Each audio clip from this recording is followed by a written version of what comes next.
Friends చూడండి మా రైతన్నలు అయితే వర్షం వచ్చింది ఫ్రెండ్స్. నైట్ అయితే చూడండి భారీగా వర్షం వచ్చింది.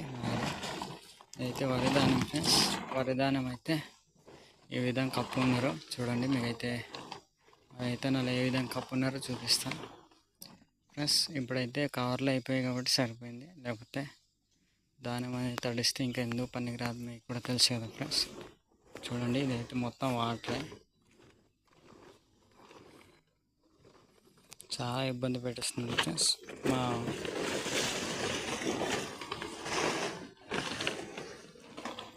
ఫ్రెండ్స్ చూడండి లోపల అయితే ఏ విధంగా ఉంది, వాటర్ అయితే కొద్దిగా వెళ్తుండింది చూడండి.